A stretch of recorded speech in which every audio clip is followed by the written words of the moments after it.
Asia foods ఉన్నాయిగా. వీరు లోకం మూలమూలల నుండి సింగిల్ ఆరిజిన్ స్పైసెస్ వెతికి తెస్తారు ప్రత్యేకంగా మన కోసం. Asia foods, purity in purpose.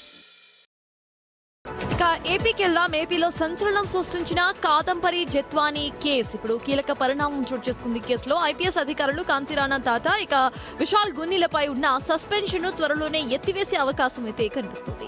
ఈ కేసులో సిఐడి దర్యాప్తు పూర్తి చేసి ఇటీవల ఛార్జ్ షీట్ ను దాఖలు చేసింది. జత్వానీపై అక్రమ కేసు బనాయించి వేధించారన్న ఆరోపణలపై 2024 సెప్టెంబర్ 15న ఇద్దరు ఐపీఎస్ అధికారులపై వేటు పడింది. ఆ తర్వాత జత్వానీకు సంబంధించి తప్పున్నట్టుగా కూడా తేలింది. ఈ కేసు దర్యాప్తు పూర్తయ్యే వరకు సస్పెన్షన్ కొనసాగిస్తూ వచ్చింది ప్రభుత్వం. ఇదే కేసులో సస్పెండ్ అయిన మరో సీనియర్ నేత ఐపీఎస్ ఆంజనేయులు ఈ నెల 31న పదవి విరమణ చేయబోతున్నారు. మరి ఆయనపై సస్పెన్షన్ ఎత్తివేసి పోస్టింగ్ ను ఇస్తారా లేదా ఇలానే కంటిన్యూ చేస్తారా అనే దానిపై ఉత్కంఠ అయితే కొనసాగుతోంది. ఇది అంశంపై డీటెయిల్స్ మా ప్రతినిధి శివ అందిస్తారు. శివ, ఈ సస్పెన్షన్ వేటు కాలం ఏదైతే ఉందో అది ముగియడానికి ఇంకా కొన్ని రోజులు టైం మాత్రమే ఉంది. ఆ తర్వాత మళ్ళీ వాళ్ళను అదే ప్రొఫెషన్ లోకి వెనక్కి తీసుకుంటారా లేకపోతే సస్పెన్షన్ కొనసాగిస్తారా? శివ, అసలు అధికారులు ఏమంటున్నారు?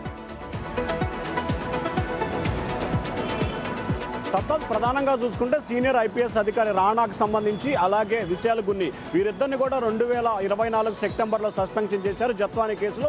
ఇటీవల కాలంలో విజయవాడ సిబిఐ కోర్టులో ఛార్జ్షీట్ దాఖలు చేశారు.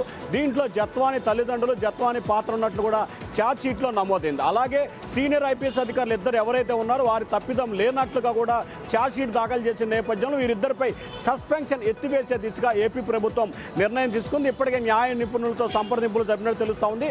త్వరలోనే ఇద్దరు సీనియర్ అధికారులకు సంబంధించి విశాల్ గున్ని, కాంతిరాణా టాటాకు సంబంధించి సస్పెన్షన్ ఎత్తివేసే దిశగా ఏపీ ప్రభుత్వం కీలకమైన నిర్ణయం తీసుకోబోతుంది. అలాగే వీరిద్దరికి సంబంధించి పోస్టింగ్లు ఇచ్చే అవకాశం కూడా కనిపిస్తూ ఉంది. అలాగే ఈ కేసులో సస్పెన్షన్ అయిన పిఎస్ఆర్ ఆంజనేయులు మాజీ ఇంటెలిజెన్స్ చీఫ్ సంబంధించి ఈ నెల 37వ తేదీన రిటైర్డ్ కాబోతున్నారు.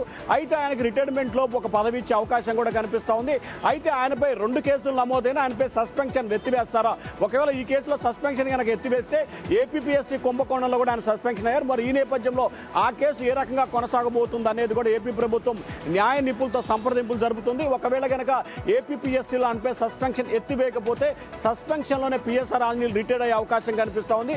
వచ్చే నెల మొదటి వారంలో రాణాకి అలాగే విశాల్ గున్నికి ఇద్దరికి పోస్టింగ్ ఇచ్చే అవకాశం కనిపిస్తూ ఉంది. డిపార్ట్మెంటల్ ఎంక్వైరీస్ ఇంకా కొనసాగుతాయన్నట్టుగా తెలుస్తోంది. సో ఇంకా సరిగ్గా విచారణ చేయకుండానే సస్పెన్షన్ ఎత్తివేస్తున్నారా శివ, లేకపోతే విచారణ పూర్తిగా కంప్లీట్ అయిందా? అంటే ఇక్కడ ప్రధానంగా ఒక అంశాన్ని మనం గమనించాలి. ఏదైతే జత్వానీ కేసులో వీరిద్దరిపై సస్పెన్షన్ వేటుపడింది.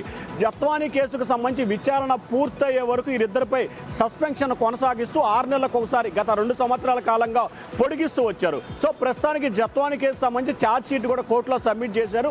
దాదాపుగా విచారణ పూర్తయింది కాబట్టి వారిద్దరిపై సస్పెన్షన్ ఎత్తివేసే అవకాశాలు కనిపిస్తూ ఉన్నాయి. కాబట్టి న్యాయ నిపుణులు అలాగే రాజ్యాంగబద్ధంగా విచారణ పూర్తయిన తర్వాత సస్పెన్షన్ ఎత్తివేసే అవకాశాలు ఖచ్చితంగా ఎత్తివేయచ్చు అని చెప్పి కూడా ప్రభుత్వం ఒక ఆలోచన చేస్తుంది. ఒకవేళ కోర్టు కనుక వీరిద్దరి పాత్ర ఉందంటే అప్పుడు కోర్టు న్యాయస్థానం వీరిద్దరికి శిక్ష వేయటమా లేకపోతే సస్పెన్షన్ చేయటమా అనేది తదుపరి విచారణ కొనసాగుతామని సత్తాజ్.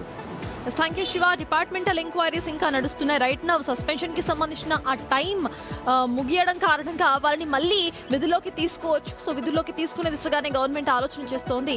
సో రైట్ నౌ దీనికి సంబంధించి విధుల్లోకి తీసుకున్న అనంతరం కూడా వాళ్ళ మీద ఇన్వెస్టిగేషన్ ఏదైతే ఉందో అదైతే కంటిన్యూ అవుతోంది.